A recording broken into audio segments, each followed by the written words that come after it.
superfície damunt de la qual estan les persones o coses. Paviment o superfície artificial que es fa perquè el sòl estiga sòlid i pla, o material bla de la superfície terrestre aprofitat per a l'agricultura. Així defineix el diccionari la paraula terra. Vicky Sevilla, benvinguda a Torn de Paraula. Moltes gràcies. Per què prendre la terra com a concepte de partida? Bueno, jo sempre he treballat fora de casa, diguem, he estat a Castelló, a les Isles Balears, a Elche, València, i bueno, volia tornar prop de casa, no?, de les meves rels, entonces, bueno, pense que és un punt important. Vicky Sevilla és una chef de Quart de les Valls i amb només 25 anys va decidir emprendre inaugurant el seu propi restaurant, Arrels. Vicky Sevilla va ser nominada al Premi Cuinera Revelació 2020 de Madrid Fusion i a més de rebre el Premi Promesa de la Comunitat Valenciana. Arrels ja compta amb un Michelin Bib Gourmand i un Sol Repsol. Si em permetes, ho dic jo, Vicky, estem a Arrels. Ara ens trobem en aquest lloc. I per als oients diré que poques vegades es pot estar al segle XVI i a la més absoluta avantguarda. M'agradaria que ens explicares com és aquest lloc. Bueno, crec que és un lloc màgic. Nosaltres passem tots els dies per ací, no? I no ho valorem, però tindries que veure la cara a la gent quan entra i es senta a la taula, no? Estem en la Puig del Castell, en el casc antic de Sagunt, en unes cavallerisses del segle XVI. Tenim 3 arcs originals de l'època i bueno, sí que hem combinat, com tu dius, pues, el rústic d'aquella època amb un poc l'avantguàrdia, que és també un poc la definició de la nostra cuina.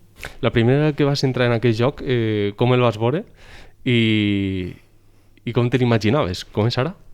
No, la veritat, la primera vegada que vaig vindre era un altre restaurant, era completament diferent, era molt més medieval, hi havia torxes i demés, i bueno, em va sorgir la possibilitat d'agafar-lo i bueno, sí que volia llevar-li la cara, no? Un poc acoplar-lo al meu estil i al que volia fer. Hem parlat de terra i el lloc on estem s'anomena Arrels. Quant d'important és el producte de proximitat i la identitat en la teua cuina? Vicky? Bueno, crec que és molt important, no? L'altre dia em preguntaven que per on anava la cuina, crec que va per a la sostenibilitat i crec que és important utilitzar producte de temporada, producte de proximitat per a que siguem més a línia. Veig absurd que tinguem que comprar papaya que he viatjat 3 dies en avió quan tenim uns cítrics meravellosos que ens poden aportar els mateixos, no? Entonces sempre intento fixar-me en producte d'ací. Quin creus que és el producte que ens identifica més als valencians i valencianes? Jo crec que els cítrics, no? Per lo menos on jo estic, estem rodejats de camps de taronja, de llimons, i pense que és, per lo menos a mi, és el que més m'identifica o el que més me sent identifica en ell. Ho hem parlat a l'entradeta, la projecció tant personal, Vicky, com la del restaurant és indiscutible. Quan et poses a la cuina dia a dia, es pensa en els guardons, amb Michelin, amb Sol? No, la veritat és que no. La veritat és que pensem en treure la feina que ja tenim prou. Els guardons, no?, com tu dius, pense que són fruit del treball del dia a dia i pense que és un error plantejar-te uns objectius quan jo sóc una persona que si no els complís me frustra, no? M'enfade, dic, jolín, ja no ho he fet, no? Entonces no crec que ningú se tinga que ficar uns límits, uns objectius, sinó que vaig a treballar amb ell i això arriba o no arriba. Hi ha gent que treballa molt bé, que cuina molt bé i no els ha arribat. T'he preguntat pel dia a dia i quan eres un estudiant de cuina penses en aquest somni d'aconseguir el que has aconseguit ara, per exemple, un Sol? No, jo primer vaig treballar, després vaig estudiar, mentre estudiava treballava, la veritat és que tenia poc de temps per pensar, però bueno, sí, l'objectiu que tenia era arribar a ser jefa de cuina o obrir-me un restaurant, no? I sí que me vaig plantejar un objectiu de bueno, antes dels 30 anys esperé ser jefa de cuina, però mira, antes dels 25 pues, bueno, me vaig obrir el restaurant, no? A vegades, bueno, les coses venen com venen, si no haguera sigut per la meva dona, segurament estaria treballant per una altra persona i aquests objectius no s'haurà pogut complir. Què és el que et va fer decantar-te per la cuina d'autor, per la cuina d'avantguarda? Bueno, he treballat diverses especialitats, no? Està des d'una tasca, un gastrobar, a una estrella Michelin, a un bistró.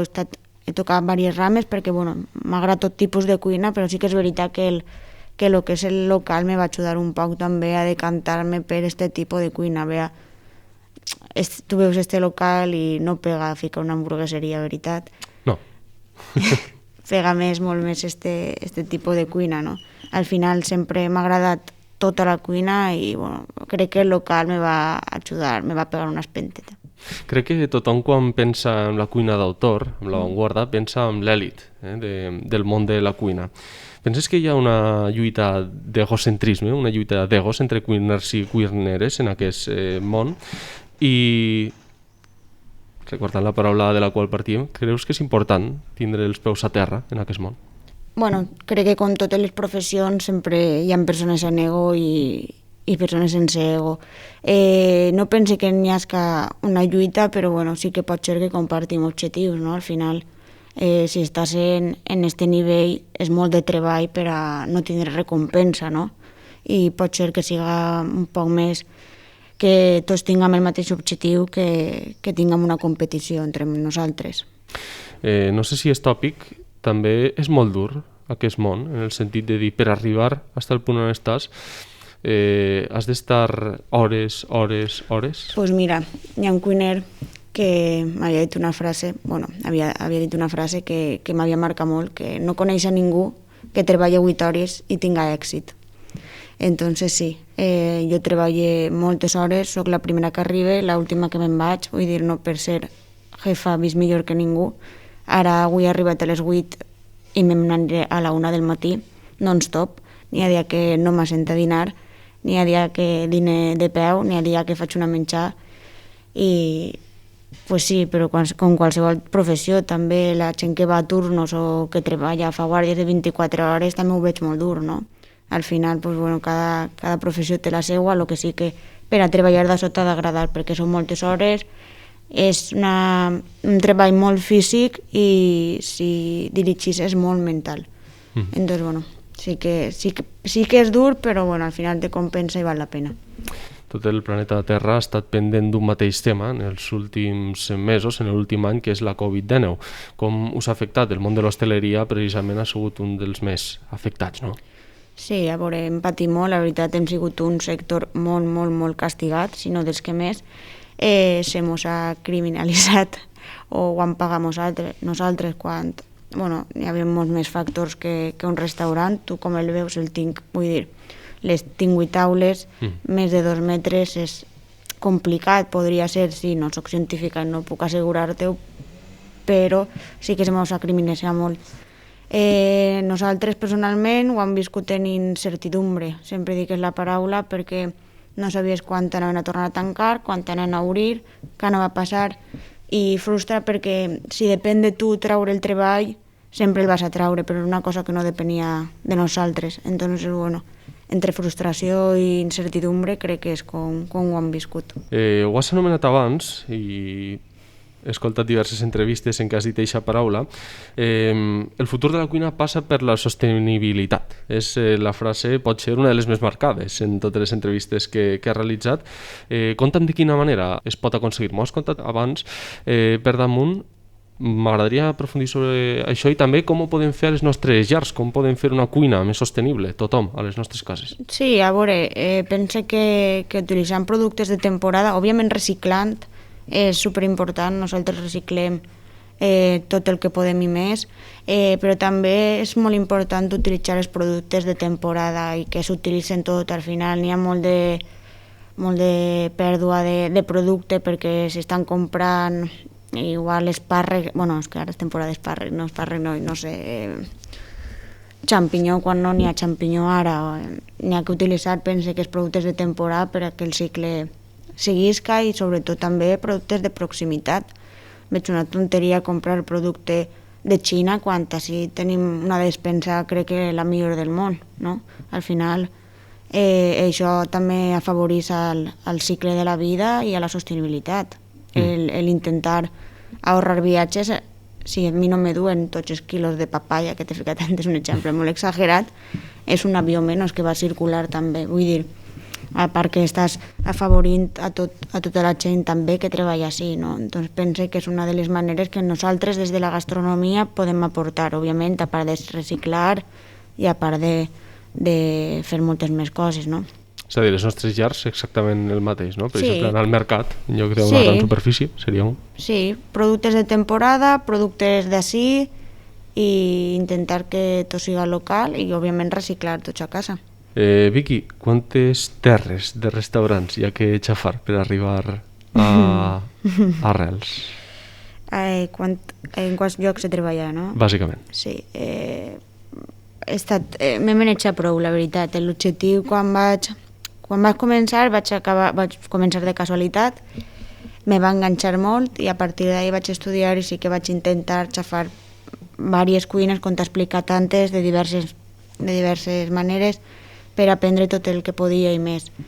Jo m'havia quedat en ganes de seguir anant a cuines, de fet, antes de la pandèmia m'anava a fer un stage a Holanda perquè m'encanta seguir aprenent i pense que totes les que xafem són poques.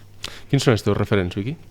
Els meus referents a nivell culinari, i a nivell empresarial, és Begoña Rodrigo. Pense que és una dona molt luchadora, ningú li ha regalat res, tot el que ha aconseguit li ha costat i sempre és un referent, a part de com cuina, no? de tot el que ha aconseguit i el que ha lluitat. Després, Vicent Patiño, que he treballat en ell durant molt de temps, per a mi té un cap admirable, no? Aquesta mentalitat de com te crees plats. I després, n'hi ha molts referents, m'agrada molt Jordi Vila, que és de la Químia a Barcelona, que em pareix el cuiner més infravalorat, no? Tindria que tindre molt més renom, molt més reconeixement, i com t'he dit antes, per molt bo que sigues o per molt tal, els reconeixements a vegades arriben o no arriben. Actualment hi ha moltes plataformes a les xarxes per valorar els restaurants, les típiques estreles, la puntuació, les valoracions. És una pressió afegida estar tan exposats i exposades a les opinions? A veure, sí, te vaig a ser sincera, sí, perquè moltes vegades, en poques paraules, els enviaries a escaparrar i... Molt bona expressió. Sí, i mantens un poc la cordura per si fiquen un comentari a TripAdvisor o a Google Business o de més. Sí que és veritat que te contents un poc en aquest sentit. No és algo que ens preocupe perquè la gent que visita este tipus de plataformes no pense que és el nostre client. En TripAdvisor, concretament, van a pagar les frustracions. Normalment tu quan eixes content no vas a escriure, perquè així tot el món, o pràcticament el 90%, te felicita, però sí, quan tens una frustració o no t'ha agradat alguna cosa o no pensaves que no va ser així, sí que vas a pagar-ho ahí. Entonces pense que la gent que utilitza TripAdvisor té que ser intel·ligent, filtrar molt bé, entonces després és el seu criteri, però sí que mantens un poc la cordura. Peus de plom. Sí. Quin tipus de públic és el que més s'acudeix a Arrels? Et faig aquesta pregunta perquè també es pensa moltes vegades que a la cuina d'autor, a la cuina d'avantguarda, acudeix típic empresari, típica empresària, 40-50 anys, acudeix gent jove també. Sí, clar. Jo, per exemple, faig molt de turisme gastronòmic. Nosaltres, per exemple, els cuiners, som una rama que mos deixem molts diners en el sector i no mos importa, i jo tinc 29 anys, vull dir, jo he arribat a pagar 400 euros per un dinar, entonces és que és molt relatiu. Així me venen parelles joves que volen disfrutar, que venen a celebrar el seu aniversari, hasta gent jubilar que li s'agrada vindre totes les setmanes, no té res que veure. La cosa és que tens que trobar, pensa, una qualitat preu acorde a lo que vols. A mi el restaurant no me pareix car. Me pareix car, per exemple, Foster's Hollywood, te gastes 28 euros en una hamburguesa, una Coca-Cola i 2 coses al centre, i després així tens un menú de 35 euros on estem cuinant des de les 8 del matí hasta que faci falta. Tenim, per exemple, el cochinillo, el cuinem 14 hores a baixa temperatura, vull dir, n'hi ha molt de més mimo, producte, el peix fresc, no n'hi ha res prefabricat. Pense que la gent ens falta un poc d'educació culinària, no? Per dir si una cosa és cara o no. Mira, et vaig a preguntar sobre l'educació, abans vaig a rectificar una cosa, he dit gent major de 40-50 anys, gent jove, no, gent menys jove, val? Deixem-ho. No, sí, venen de totes les edats, la veritat. Tema de l'educació. Creus que caldria introduir un aspecte com la cuina a l'educació dels nens i nenes? Bueno, n'hi hauria que introduir tantes coses, la veritat. Més que culinàriament, pense que nutricionalment, no? Al final, aprendre a cuinar a nivell casolà és prou senzill, no? Total és pràctica i pots encontrar en qualsevol lloc, pots preguntar-li a ta mare, qualsevol cosa, però si nutricionalment pense que ens tindrien que ensenyar a menjar. Vicky, ha arribat el moment de que sigues l'encarregada de determinar quina serà la persona entrevistada la propera setmana. Veurem quina paraula ix. Alba. La paraula Alba. Pel que ens has comentat, veus prous voltes l'Alba, no? Sí, la veritat és que sí. Vicky, moltes gràcies per atendre'ns a torn de paraula. La veritat és que sempre intento destacar alguna característica dels convidats i el que he vist en tu, Vicky, és la projecció i la il·lusió. Ara mateix no podem veure la cara, però sí que és veritat que els ulls ja marquen la il·lusió d'aquest projecte. Per acabar, hi ha coses que ens marquen molt en aquesta vida. M'agradaria que em digueres un plat, una elaboració que has fet que t'hagi marcat que mai oblidaràs.